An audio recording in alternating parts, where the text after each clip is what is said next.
গণতন্ত্রের পথচলা নাকি ক্ষমতার পালাবদল? রক্তক্ষয়ী সংগ্রামের মাধ্যমে অর্জিত স্বাধীন বাংলাদেশের রাজনৈতিক ইতিহাস মূলত সংসদীয় নির্বাচনের ইতিহাস। ১৯৭৩ সালের প্রথম নির্বাচন থেকে শুরু করে ২০২৪ সালের গণ অভ্যুত্থান। গত ৫ দশকে বাংলাদেশ দেখেছে অনেক চড়াই উতরাই। কখনো উৎসবমুখর পরিবেশে জনগণের রায়, আবার কখনো সামরিক শাসন আর একতরফা নির্বাচনের অন্ধকার। আজকের ভিডিওতে আমরা উন্মোচন করব ১৯৭৩ থেকে ২০২৪ পর্যন্ত বাংলাদেশের প্রতিটি জাতীয় সংসদ নির্বাচনের পর্দার আড়ালের সেই ইতিহাস। ১৯৭৩ সালের প্রথম জাতীয় সংসদ নির্বাচন। স্বাধীনতার মাত্র ১.৫ বছরের মাথায় বঙ্গবন্ধু শেখ মুজিবুর রহমানের নেতৃত্বে আওয়ামী লীগ ৩০০টি আসনের মধ্যে ২৯৩টিতে জয়লাভ করে। সে সময় ভোটার উপস্থিতি ছিল ৫৪.৯%। তবে বিরোধী দলগুলোর পক্ষ থেকে নির্বাচনে প্রচালনার সুযোগের অভাব এবং নানা অনিয়মের অভিযোগ তোলা হয়েছিল।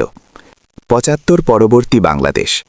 ১৯৭৯ সালের নির্বাচনের আগ পর্যন্ত দেশ চলেছে সামরিক আইনের বেড়াজালে।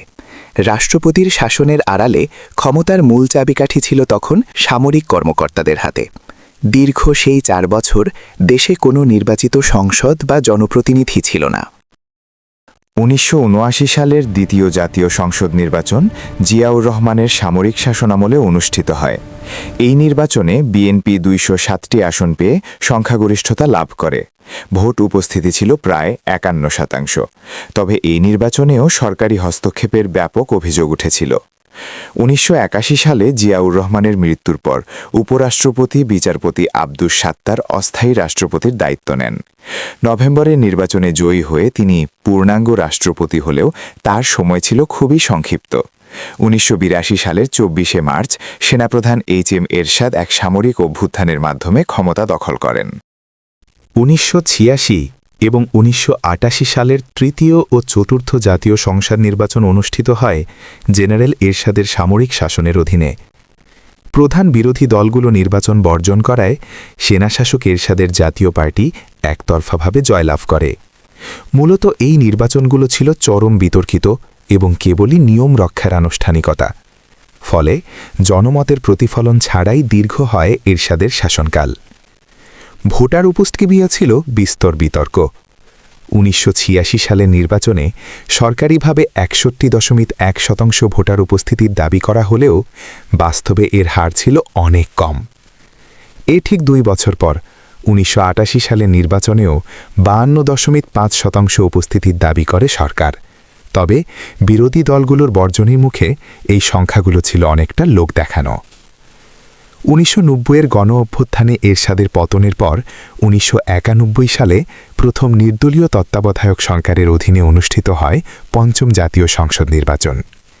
বাংলাদেশের ইতিহাসে এটি অন্যতম গ্রহণযোগ্য ও অবাধ নির্বাচন হিসেবে বিবেচিত হয়। এই নির্বাচনে বিএনপি ১৪২টি আসন পেয়ে জয়লাভ করে এবং সরকার গঠন করে। উৎসবমুখর এই নির্বাচনে ভোটারদের স্বতঃস্ফূর্ত অংশগ্রহণ ছিল চোখে পড়ার মতো। সরকারি হিসাব অনুযায়ী সে সময় ভোটার উপস্থিতি ছিল ৫৫.৪৫%।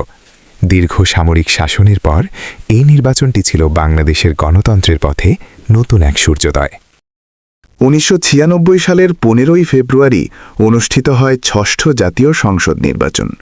তৎকালীন ক্ষমতাসীন বিএনপির অধীনে অনুষ্ঠিত এই নির্বাচনটি প্রধান বিরোধী দলগুলো বর্জন করে। একতরফা এই নির্বাচনে ভোটার উপস্থিতি ছিল মাত্র ২১%। বিরোধী দলগুলোর তীব্র আন্দোলন এবং রাজনৈতিক অস্থিতিশীলতার মুখে এই সংসদ টেকেছিল মাত্র ১১ দিন। তবে এই স্বল্প সময়েই সংবিধানে নির্দলীয় তত্ত্বাবধায়ক সরকার ব্যবস্থা অন্তর্ভুক্ত করা হয়। জনগণের দাবির মুখে সংসদ ভেঙে দিয়ে পদত্যাগ করে তৎকালীন সরকার। বাংলাদেশের ইতিহাসে এটিই ছিল সংক্ষিপ্ততম মেয়াদের সংসদ। ১৯৯৬ সালের জুন মাসে প্রথমবারের মতো সাংবিধানিক তত্ত্বাবধায়ক সরকারের অধীনে নির্বাচন অনুষ্ঠিত হয়। এই নির্বাচনে জয়লাভ করে দীর্ঘ ২১ বছর পর রাষ্ট্র ক্ষমতায় ফিরে আসে আওয়ামী লীগ। উৎসবমুখর পরিবেশে অনুষ্ঠিত এই নির্বাচনে ভোটার উপস্থিতি ছিল প্রায় ৭৫%।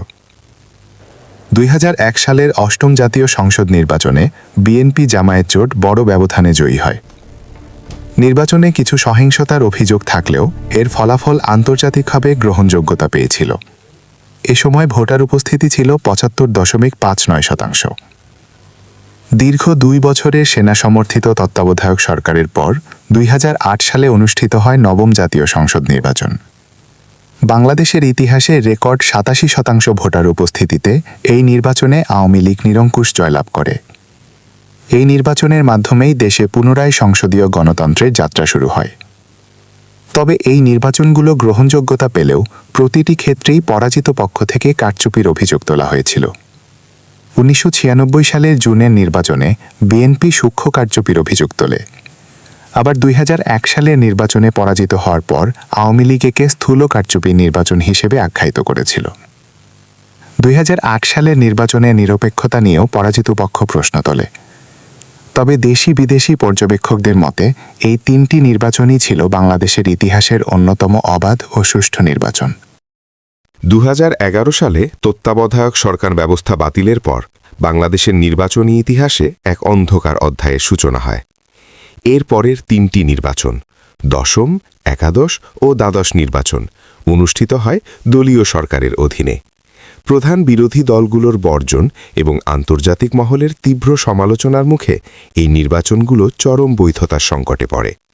১৪ সালের নির্বাচনে ১৫৩টি আসনে বিনা প্রতিদ্বন্দ্বিতায় জয়, ১৮ সালের রাতের ভোট এবং ২৪ সালের ডামি নির্বাচন প্রতিটি ধাপেই ছিল নজিরবিহীন অনিয়মের অভিযোগ। দেশীয় গণমাধ্যম এসব বিষয়ে নীরব থাকলেও বিদেশি সংবাদ মাধ্যমে উঠে আসে প্রকৃত চিত্র। বিশেষ করে কাতার ভিত্তিক সংবাদ মাধ্যম আল জাজিরার বিভিন্ন অনুসন্ধানী প্রতিবেদনে এই শাসন ব্যবস্থার দুর্নীতি ও ভোট জালিয়াতির ভয়াবহ চিত্র বিশ্বদরবারে উন্মোচিত হয়। দীর্ঘ ১৬ বছরের এই কর্তৃত্ববাদী শাসনের অবসান ঘটে ২০২৪ সালের ৫ আগস্ট। ছাত্র জনতার এক রক্তক্ষয়ী গণ অভ্যুত্থানের মুখে পদত্যাগ করে ভারতে পালিয়ে যান শেখ হাসিনা। বাংলাদেশের ইতিহাসে এই পতন এক নতুন অধ্যায়ের সূচনা করে, যা ছাত্র জনতার বিপ্লব হিসেবে অমর হয়ে থাকবে। ২০২৪ সালের গণ অভ্যুত্থানের পর রাষ্ট্র পরিচালনার দায়িত্ব গ্রহণ করে অন্তর্বর্তীকালীন সরকার। শান্তিতে নোবেলজয়ী ডক্টর মোহাম্মদ ইউনূসের নেতৃত্বে এই সরকার বর্তমানে রাষ্ট্রের বিভিন্ন গুরুত্বপূর্ণ স্তম্ভ সংস্কারের কাজ করছে। গণতান্ত্রিক ধারা ফিরিয়ে আনতে এবং একটি সুষ্ঠু নির্বাচনের পরিবেশ তৈরিতে কাজ করে যাচ্ছে এই প্রশাসন। সম্ভাব্য সময়সূচি অনুযায়ী ২০২৬ সালের ফেব্রুয়ারি মাসে অনুষ্ঠিত হতে পারে ত্রয়োদশ জাতীয় সংসদ নির্বাচন। রাজনৈতিক পট পরিবর্তনের ফলে আওয়ামী লীগ বর্তমানে চরম সংকটে রয়েছে। ফলে ধারণা করা হচ্ছে আসন্ন নির্বাচনে মূলত বিএনপি এবং জামায়াতে ইসলামের মধ্যেই প্রধান প্রতিদ্বন্দ্বিতা হতে পারে। দীর্ঘ ১ দশকেরও বেশি সময় পর এই নির্বাচনের মাধ্যমে বাংলাদেশ এক নতুন গণতান্ত্রিক যাত্রার অপেক্ষায় রয়েছে। বাংলাদেশের সংসদীয় গণতন্ত্রের ইতিহাস যেমন অর্জনের, তেমন বড় এক শিক্ষারও নাম। গত ৫ দশকে অনেক রক্ত আর সংগ্রামের বিনিময়ে দেশ আজ এক নতুন সন্ধিক্ষণে দাঁড়িয়ে। ২০২৪ সালের গণ অভ্যুত্থানের পর ডক্টর মোহাম্মদ ইউনূসের নেতৃত্বে রাষ্ট্র সংস্কারের যে কাজ চলছে তার চূড়ান্ত লক্ষ্য একটি অবাধ ও নিরপেক্ষ নির্বাচন। ২০২৬ সালের সম্ভাব্য ত্রয়োদশ নির্বাচনকে ঘিরে এখন নতুন স্বপ্ন দেখছে দেশের মানুষ। কিন্তু প্রশ্ন থেকে যায়, অতীতের ভুলগুলো শুধরে নিয়ে আমরা কি পারব একটি টেকসই গণতান্ত্রিক ভবিষ্যৎ করতে? আপনার মতামত কমেন্টে জানান, আর ভিডিওটি ভালো লাগলে সাবস্ক্রাইব করে পাশেই থাকুন।